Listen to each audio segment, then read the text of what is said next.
പ്രിയമുള്ള എൻ്റെ വിദ്യാർത്ഥിനികളെ എല്ലാവരെയും ഞാൻ ഓൾ കേരള ഡിസ്റ്റൻസ് എഡ്യൂക്കേഷൻ എന്ന് പറയുന്ന നമ്മുടെ സ്ഥാപനത്തിൻ്റെ കീഴിലുള്ള ഓൺലൈൻ വീഡിയോ ക്ലാസ്സിലേക്ക് സ്വാഗതം ചെയ്യുകയാണ്.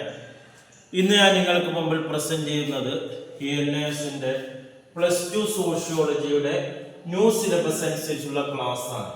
31ാമത്തെ ചാപ്റ്ററാണ്. പ്രോബ്ലംസ് ഓഫ് അതർ ഡിപ്രൈവ്ഡ് സെക്ഷനാണ്.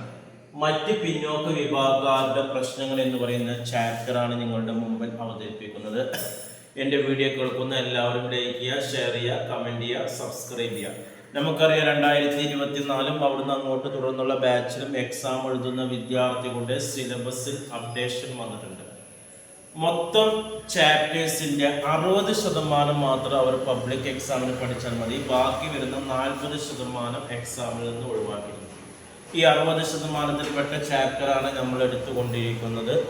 നമുക്കറിയാം ക്വസ്റ്റ്യൻസ് ഇംഗ്ലീഷിലാണ് വരുന്നത്. മലയാളത്തിൽ എക്സാം എഴുതുന്നവർക്കും ഇംഗ്ലീഷിൽ എക്സാം എഴുതുന്നവർക്കും ക്വസ്റ്റ്യൻസ് ഇംഗ്ലീഷിലാണ് വരുന്നത്. അപ്പോൾ ഇംഗ്ലീഷിൽ ക്വസ്റ്റ്യൻസ് വന്നു കഴിഞ്ഞാൽ മലയാളത്തിൽ ആൻസർ എഴുതാൻ കഴിയുമോ, അതിൻ്റെ അർത്ഥം മനസ്സിലാകുമോ, അവിടെയുള്ള ടീച്ചേഴ്സ് അതിൻ്റെ അർത്ഥം പറഞ്ഞു തരുമോ, ഇങ്ങനെയൊക്കെ പലരും ചിന്തിക്കുന്നുണ്ട്. അപ്പോൾ ആ ഒരു കോൺഫിഡൻസ് കുറവ് പരിഹരിക്കാനാണ് ഞങ്ങൾ ക്വസ്റ്റ്യൻസ് ബോർഡിൽ എഴുതി അതിൻ്റെ അർത്ഥം മലയാളത്തിൽ പറഞ്ഞ് ആൻസർ മലയാളത്തിൽ പറഞ്ഞത്. ഇതേ ക്വസ്റ്റ്യൻ തന്നെ നമ്മുടെ ഗൈഡിലുണ്ട്. നമ്മുടെ സെൻറ്ററിൻ്റെ കീഴിലുള്ള എല്ലാ വിഷയത്തിൻ്റെയും മലയാളത്തിലുള്ള ഗൈഡ് അവൈലബിൾ ആണ്. ആവശ്യമുള്ളവർ കോൺടാക്ട് ചെയ്യുക. 2 മാർക്കിൻ്റെയും 3 മാർക്ക്, 4 മാർക്ക്, 5 മാർക്ക് ഇതിൻ്റെയൊക്കെ ക്വസ്റ്റ്യൻസ് ആൻസർ നിങ്ങൾ ഗൈഡിൽ നോക്കി പഠിച്ചാൽ 1 മാർക്കിൻ്റെ ക്വസ്റ്റ്യൻസ് ടെക്സ്റ്റ് ബുക്ക് തന്നെ നമ്മൾ റെഫർ ചെയ്യേണ്ടതാണ്. ഓക്കെ, അപ്പോൾ ചെറിയൊരു ചാപ്റ്റർ ആണ്. 5 ക്വസ്റ്റ്യൻസ് ആണ് ഞാൻ ഇവിടെ എഴുതിയിട്ടുള്ളത്. അതിന്റെ ആൻസർ പറഞ്ഞ് നമ്മൾ അവസാനിപ്പിക്കും. അടുത്ത വീഡിയോയിൽ ഇതിന്റെ 1 വേർഡ് ക്വസ്റ്റ്യൻസും അവതരിപ്പിക്കും. What is dowry? എന്താണ് സ്ത്രീധനം? Why it is an എവിൽ of social practice? എന്തുകൊണ്ടാണ് ഇതൊരു സോഷ്യൽ പ്രാക്ടീസ്, ഒരു സാമൂഹിക പ്രശ്നമായി കണക്കാക്കുന്നത്? എന്താണ് സ്ത്രീധനം? സ്ത്രീധനം എന്ന് പറഞ്ഞാൽ വിവാഹ സമയത്ത് വധുവിന്റെ വീട്ടുകാർ വരന് സമ്മാനമായോ അല്ലെങ്കിൽ പാരിതോഷികമായോ നൽകുന്ന ഒരു സമ്പ്രദായമാണ് സ്ത്രീധനം എന്ന് പറയുന്നത്. ഇന്ന് നമ്മുടെ നാട്ടിൽ കാണുന്ന സ്ത്രീധനം എന്ന് പറഞ്ഞാൽ സ്വർണ്ണ രൂപത്തിലാണ് നൽകുന്നത്. ചില സ്ഥലങ്ങൾ വെള്ളി രൂപത്തിൽ നൽകുന്നുണ്ട്. ഒരു പഴയ കാലഘട്ടത്തിൽ സാധനങ്ങളുടെ രൂപത്തിലും നൽകുന്നുണ്ട്. പ്രാചീന ഇന്ത്യയിൽ വീട് വിട്ടു പോകുന്ന പെൺകുട്ടിക്ക് നൽകുന്ന സാമ്പത്തിക സഹായമാണ് സ്ത്രീധനം.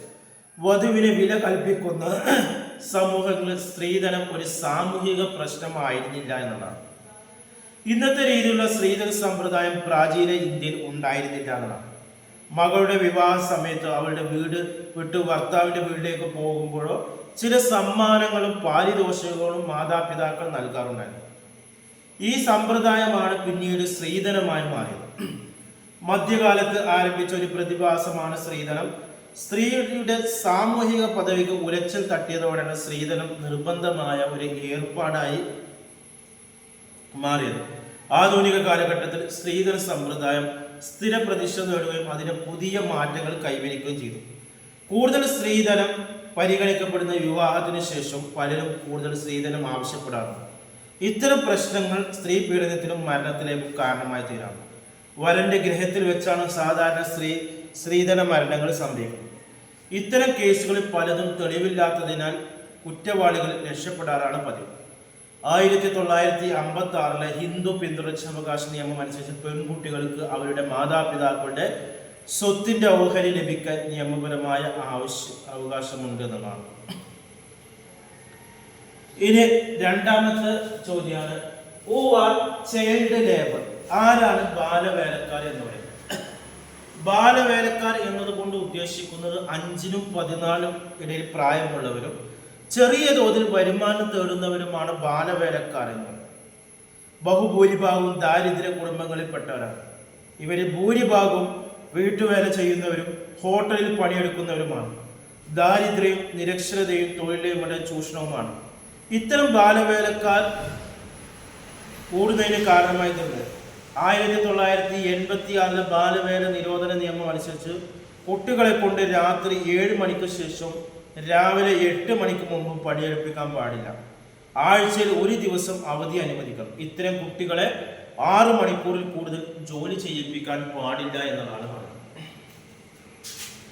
ഇനി അടുത്തത് ചോദ്യമാണ് explain the problem of woman. മൂന്നാമത്തെ ക്വസ്റ്റ്യൻസ് ആണ്.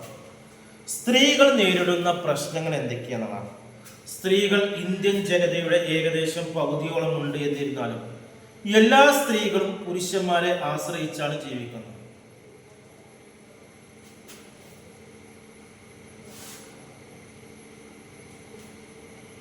ഈ ആശ്രയത്വം വളരെ സമൂഹത്തിൽ താഴ്ന്നവരാകുന്നു. ലിംഗാടിസ്ഥാനത്തിലുള്ള ഈ വിവേചനം സമൂഹത്തിന്റെ എല്ലാ മേഖലകളിലും കാണാൻ സാധിക്കും. സാമൂഹികവും സാമ്പത്തികവും രാഷ്ട്രീയപരമായി സ്ത്രീകൾ ഇന്ന് വിവേചനം അനുഭവിക്കുന്നുണ്ട്. കുടുംബങ്ങളിൽ സ്ത്രീകൾക്ക് നേരെ പലതരത്തിലുള്ള ആക്രമണങ്ങൾ നടക്കുന്നുണ്ട്. അതുപോലെ തന്നെ തൊഴിൽ സ്ഥലങ്ങളിലും തെരുവുകളിലും സ്ത്രീകളെ പലതരത്തിലും ചൂഷണം ചെയ്യുകയും ആക്രമണത്തിന് ഇരയാക്കുകയും ചെയ്തിട്ടുണ്ട്. സമൂഹത്തിൽ സ്ത്രീകളുടെ സ്ഥാനം ഉയർന്നാൽ മാത്രമേ ഇത്തരം ചൂഷണം നിന്ന് ഇവരെ മോചിപ്പിക്കാൻ കഴിയൂ എന്നുള്ളതാണ് പറയുന്നത്. ഇനി നാലാമത്തെ ചോദ്യമാണ് Who are the OBCs? Write about Annexure 1, Annexure 2. പിന്നോക്ക വർഗങ്ങളെ കുറിച്ച് വിവരിക്കാനാണ്. പിന്നോക്ക വർഗങ്ങളുടെ ആദ്യ രണ്ട് വിഭാഗങ്ങൾ പട്ടികജാതിക്കാരും പട്ടികവർഗക്കാരുമാണ്. അതിൽ മൂന്നാമത്തെ വിഭാഗമാണ് മറ്റ് പിന്നോക്ക വർഗങ്ങൾ എന്ന് പറയുന്നത്. സാമൂഹികവും സാമ്പത്തികവും പിന്നോക്കം നിൽക്കുന്ന ഒരു ജനവിഭാഗങ്ങളാണ് മറ്റ് പിന്നോക്ക വർഗങ്ങൾ.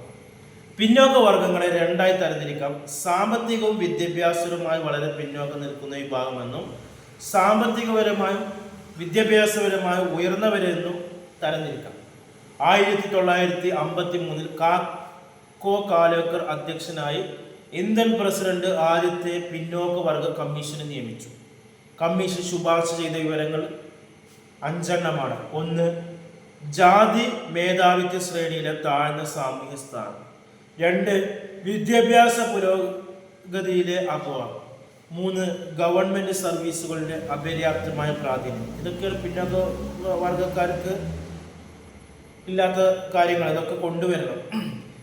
1978 പാർലമെന്റ് അംഗമായ BP മണ്ഡലിനെ അധ്യക്ഷനായി പിന്നോക്ക വർഗ കമ്മീഷൻ ജനതാ ഗവൺമെന്റ് നിയമിച്ചു. മണ്ഡൽ കമ്മീഷന്റെ പരിധിയിൽപ്പെടുന്ന കാര്യങ്ങൾ താഴെയാണ്. 1. സാമൂഹികവും വിദ്യാഭ്യാസപരമായി പിന്നോക്ക നിലയിലുള്ള വർഗങ്ങളെ നിർവചിക്കാനുള്ള മാനദണ്ഡങ്ങൾ നിർണ്ണയിക്കുക. 2. പിന്നോക്കക്കാരുടെ ഉന്നമനത്തിനുള്ള നടപടികൾ ചെയ്യുക. 3. സർക്കാർ ഉദ്യോഗങ്ങളിൽ പിന്നോക്കക്കാർക്ക് സംവരണം ഏർപ്പെടുത്തുന്നത് അപലക്ഷണമാണോ അല്ലയോ എന്ന് പരിശോധിക്കുക. 4. കമ്മീഷൻ കണ്ടെത്തിയ വസ്തുക്കളെ ഉൾക്കൊള്ളിച്ചുകൊണ്ട് കമ്മീഷന് ഉചിതമെന്ന് തോന്നുന്ന ശുപാർശകൾ ആവിഷ്കരിച്ചുകൊണ്ട് റിപ്പോർട്ട് തയ്യാറാക്കുക. 5. 1970 PO നെട്ടൂരിനെ അധ്യക്ഷനാക്കി ഒരു പിന്നോക്ക വർഗ കമ്മീഷനെ നിയമിക്കുകയുണ്ടായി. ഇന്ന് കേരളത്തിൽ 25% ജോലികൾ പിന്നോക്ക വർഗക്കാർക്ക് വേണ്ടി സംവരണം ചെയ്തിട്ടുണ്ട്. ഇനി 5ാമത്തെ ചോദ്യം briefly explain the problem faced by girl children. പെൺകുട്ടികൾ നേരിടുന്ന പ്രശ്നങ്ങളെ കുറിച്ച് വിവരിക്കാനാണ്. പെൺകുട്ടികൾ നേരിടുന്ന പ്രധാന പ്രശ്നം ലിംഗാധിഷ്ഠിത വിവേചനമാണ്. പെൺകുട്ടി ഉണ്ടായതുകൊണ്ട് അവർക്ക് പഠിക്കാനുള്ള അവസരങ്ങൾ പല സ്ഥലത്തും നഷ്ടപ്പെടുന്നുണ്ട്. സ്കൂളുകളിൽ തന്നെ അവളെ പഠിപ്പിക്കാൻ വിടുന്നത് ചുരുക്കമായിരുന്നു. കൂടുതലും വീട് പണികൾ ചെയ്യാൻ പ്രാപ്തയാക്കുകയാണ് ചെയ്തത്. ഗ്രാമങ്ങളിലെ വീടുകളിൽ സാധാരണയായി പെൺകുട്ടികളെ സ്കൂളിൽ വിടാൻ തയ്യാറായത് പകരം അവരെ വീട്ടു ജോലികൾ ചെയ്യാൻ പ്രാപ്തിക്കുകയാണ് ചെയ്തത്. വിവാഹശേഷം ഭർത്താവിൻ്റെ വീട്ടിലും വീട്ടു ജോലികൾ തുടർന്നു കൊണ്ടിരുന്നു. പണ്ട് കാലത്ത് ആചാരമനുസരിച്ച് പെൺകുട്ടികളെ പ്രായപൂർത്തിയാകുന്നതിന് മുമ്പ് തന്നെ വിവാഹം കഴിച്ചയച്ചിരുന്നു. ഈ സമ്പ്രദായം ശൈശവ വിവാഹത്തെ പ്രോത്സാഹിപ്പിക്കുന്നു. ശൈശവ വിവാഹം പെൺകുട്ടികളുടെ വിദ്യാഭ്യാസത്തെ തടസ്സപ്പെടുത്തുന്നു എന്നുള്ളതാണ് പറയുന്നത്. ഇത്രയാണ് ഈ ചാപ്റ്ററിൽ 2 മാർക്ക് 3 മാർക്ക് 5 മാർക്കിൻ്റെയും ഇനി 1 മാർക്കിൻ്റെ 1 വേർഡ് ക്വസ്റ്റ്യൻ നമ്മൾ അടുത്ത വീഡിയോയിൽ അവതരിപ്പിക്കാം. ക്ലാസ്സുമായി ബന്ധപ്പെട്ട് എന്തെങ്കിലുമൊക്കെ സംശയമുണ്ടെങ്കിൽ ചോദിക്കാം. എല്ലാ വിഷയത്തിൻ്റെയും മലയാളത്തിലുള്ള ക്ലാസ്സുകൾ നമ്മൾ നൽകുന്നുണ്ട്. എല്ലാ വിഷയത്തിൻ്റെ ഗൈഡുകൾ അവൈലബിൾ ആണ്. ആവശ്യമുള്ളവർ കോൺടാക്ട് ചെയ്യുക. അതേപോലെ തന്നെ അസൈൻമെൻറ്റ് പ്രൊജക്റ്റുകൾ ഇതൊക്കെ അവൈലബിൾ ആണ്. പ്രാക്ടിക്കൽ റെക്കോർഡുകൾ. അഡ്മിഷൻ എടുക്കാൻ താല്പര്യമുള്ളവർ ഇന്ത്യയിലെ മുഴുവൻ സ്റ്റേറ്റുകളിലും മുഴുവൻ ജില്ലകളിലും നമ്മൾ അഡ്മിഷൻ എടുക്കുന്നുണ്ട്. നിങ്ങളുടെ അടുത്ത് തന്നെ എക്സാം സെൻറ്റർ അലോട്ട് ചെയ്യാം. ആഴ്ചയിൽ 6 ദിവസത്തെ ഓൺലൈൻ ക്ലാസ്സാണ് നമ്മൾ നൽകുന്നത്.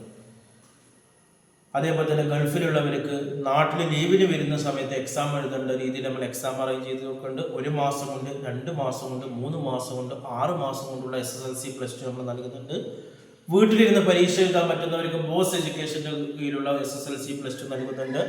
അതേപോലെ തന്നെ ശ്രീനാരായണ ഇഗ്ന യൂണിവേഴ്സിറ്റിയുടെ ഡിഗ്രി PG അഡ്മിഷന് നമ്മുടെ സ്ഥാപനത്തിൻ്റെ കീഴിൽ നൽകുന്നുണ്ട്. അഡ്മിഷൻ എടുക്കാൻ താല്പര്യമുള്ളവർ കോൺടാക്ട് ചെയ്യേണ്ട വാട്സപ്പ് നമ്പർ നമ്മുടെ ചാനലിൻ്റെ ഡിസ്ക്രിപ്ഷൻ ബോക്സിലുണ്ട്. അത് നിങ്ങൾ കോൺടാക്ട് ചെയ്യുക 9037114679. Okay, thank you.